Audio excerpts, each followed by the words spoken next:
My brothers and sisters, we have crossed the threshold into a year not like others.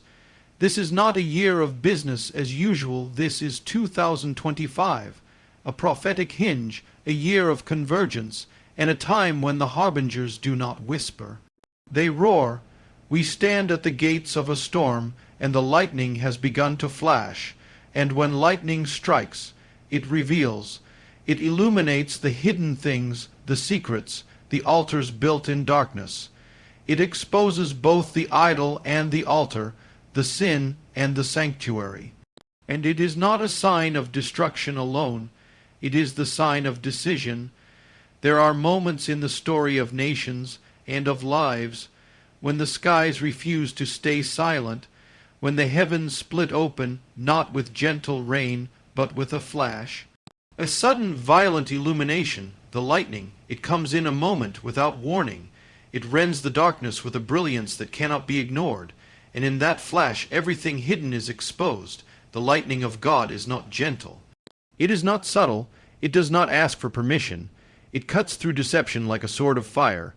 It exposes the false altars we've built in the name of progress, altars of self, of pride, of compromise. It unveils what we tried to hide behind polished speeches, behind systems, behind comfort, behind religion. The year 2025 is a year of lightning, not natural lightning, but spiritual, prophetic, divine. It is the year when the masks fall, when the veil lifts, when the things done in secret are shouted from the rooftops. It is a year of sudden reckoning, not to destroy, but to reveal the difference between shadow and light, between form and fire, between appearance and anointing. Because judgment always begins in the house of the Lord. This lightning reveals what cannot remain. It reveals the cracks in our foundations, where we traded holiness for hype, obedience for opinion, repentance for relevance. It shines its fire on pulpits that lost their prophetic edge. It exposes movements born not of the Spirit, but of ambition. It shows us the places where the presence of God has departed, but we kept the program running anyway. But the lightning does not only strike to expose sin. It comes to reveal the called. Yes, there are those who have walked in hiddenness, those whose voices were silenced, those who were rejected by men but embraced by heaven, those whom God has kept in the cleft of the rock, away from the applause of men, but destined to emerge in the hour of shaking. In the moment of lightning their eyes shine. They do not fear the storm. They recognize it as the sound of their release. For the lightning does not only judge the house of Saul, it reveals the rise of the house of David, not the king by appearance, but the king after God's own heart. This is the time when the counterfeit and the consecrated are revealed side by side. The lightning comes to separate wheat from chaff, light from darkness, flesh from spirit. And what will it find in you? This year you will either hide from the lightning, or you will carry it. You will either be burned by it, or be ignited by it. Because the same fire that consumes the wicked purifies the righteous. So lift up your eyes, do not curse the storm. Do not flee from the flash, for in the suddenness of the lightning the hand of the Lord is at work. And those who have eyes to see will not only survive the shaking, they will shine within it. You were not made to be hidden in the shadows. You were not born for comfort, but for confrontation, not for survival, but for revelation. The lightning has begun, and heaven is watching. Who will rise and who will run? Who will fall and who will be found faithful? The skies are splitting open. The time is no longer coming. The time is here. There is a sound that pierces the silence of complacency. It is not the sound of entertainment or comfort. It is the sound of a trumpet, long forgotten by many, yet still blowing in the Spirit. It is the ancient call, the cry to the watchmen on the walls, and in this hour that call is going forth again, not to the multitudes, but to the few, to those whose ears are tuned not to the noise of the world, but to the whisper of the Almighty. For too long The walls of the city have been left unguarded. The gates have been compromised. The enemy has not only crept in, he has walked in boldly, welcomed by apathy, by moral compromise, by a church more concerned with being liked than with being holy. And yet, even in the midst of this breach, the Lord is not silent. He is calling, and he is calling for watchmen. Who are these watchmen? They are not the famous. They are not the favored of culture. They are not the ones seeking crowds or platforms or applause. They are the ones who wake when others sleep. They are the ones who groan when others laugh. They are the ones whose eyes are open when others are blind. They do not dwell in the noise. They live on the wall. They live in the place between heaven and earth, between the people and the judgment, between what is and what must be. A watchman does not entertain. A watchman warns, and to warn is not popular. To warn is not safe, but it is necessary. For what good is a trumpet that does not sound when danger approaches? What good is a wall if no one stands upon it? In 2025, the Lord is sounding the trumpet again, not for echo chambers, not for another round of religious routine, but for those who will watch and warn, who will cry aloud and spare not, who will not soften the message to gain influence, who will not bend the truth to gain favor, who will not abandon the wall when the night grows long. The hour is late, the storm is not coming, it is here, and yet even now most slumber. They go about their lives. They scroll, they post, they pursue everything except the one thing needful, the presence of the Lord. But the watchman cannot sleep. He hears what others do not. He sees what others choose to ignore. He knows the signs. He recognizes the patterns. He has stood in the secret place with God, and he has seen what is coming. And because he has seen, he must speak. You may be rejected. You may be mocked. You may be hated, but you are not called to be accepted. You were called to be awake, and in this day that is no small thing. For when the foundations are shaken, when the people cry out for answers, it will not be the entertainers who speak, it will be the watchmen.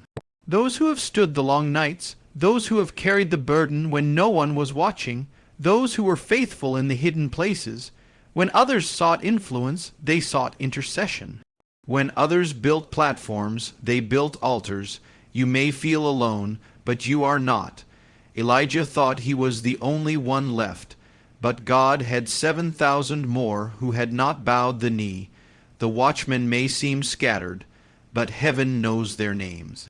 This is the call now echoing through the spirit realm. It is not glamorous. It is not easy. It will cost you everything, but it is glorious. So take up your place on the wall. Lift your voice. Sharpen your eyes. Set your face like flint. Let the fire of the Spirit burn in your bones until you cannot remain silent. For if the watchmen do not speak, who will? This is your moment, not to retreat, not to blend in, but to rise. The cry of the watchman is not a cry of fear, but of warning born of love. It is not to condemn the people. It is to awaken them, to call them back, to turn the nation before the shaking becomes collapse. This is not the hour to remain silent. This is not the hour to wait and see. This is not the hour to blend with Babylon and pretend to walk with Zion. This is the hour of the watchman, the hour of fire, the hour of clarity, and you, yes, you were born for this. Do not come down from the wall. Do not lay down your trumpet. Do not silence your cry, for the time is short. The shaking is here, and the king is coming. And the watchman must rise. There is a mystery woven through every age. In the midst of judgment, when the towers fall and the altars crack, when the nations tremble and the earth shakes, there remains a people. A hidden thread, a holy seed, a voice crying in the wilderness, not many, never many, but always present, always faithful, always marked, the remnant. They are not chosen by man.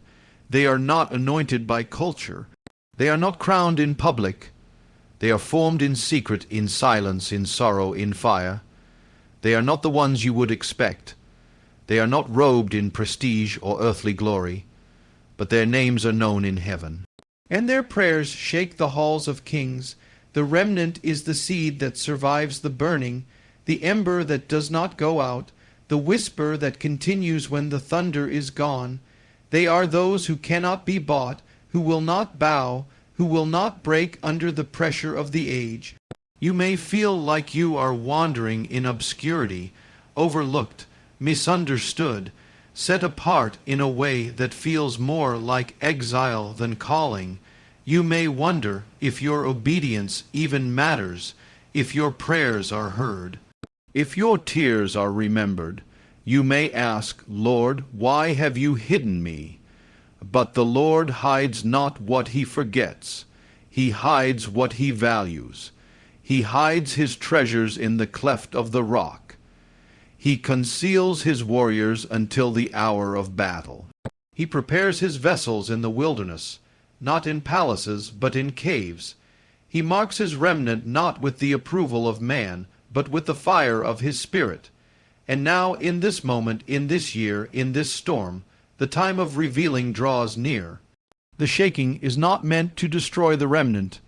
It is meant to reveal them, to bring them forth, to lift their voice above the noise, to place the burning lamp on the hill that once sat in the valley, to thrust into the open those who once cried behind closed doors.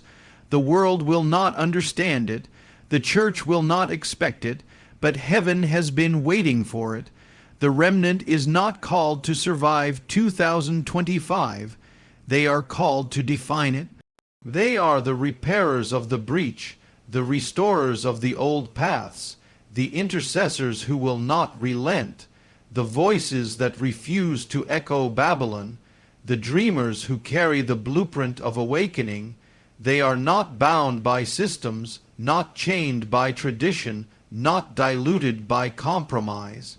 They carry the ancient flame, the same flame that burned in the bush before Moses, the same fire that fell on Mount Carmel, the same Spirit that raised the sun from the grave.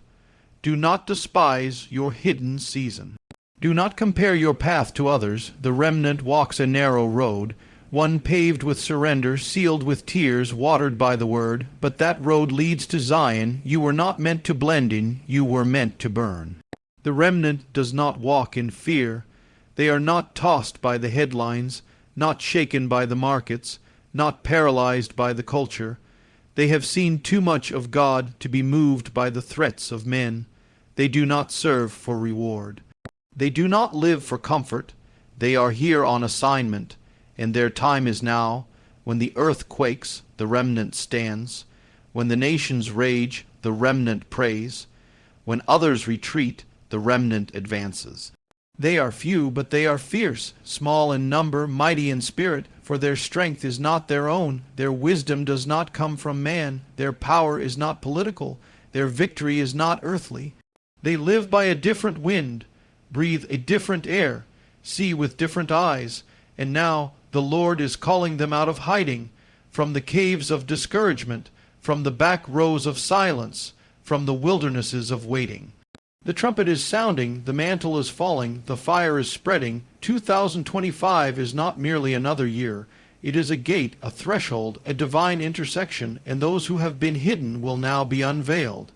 Not for their glory, but for His, not for display, but for warfare, not for comfort, but for conquest. You are that remnant. You are not too late. You are not too small. You are not forgotten. You were born for this. So rise, take your lamp, trim the wick, fill it with oil, step into the darkness and do not fear, for your light was made for this hour. The kingdoms of the earth may shake, the proud may fall, the false may fade, but the remnant will remain, and through them God will move once more. So I say to you, stand fast, be bold, be holy, be unshakable. For when lightning strikes, it does not ask permission, and when heaven calls, neither should you. You are the harbingers of lightning, and the time is now.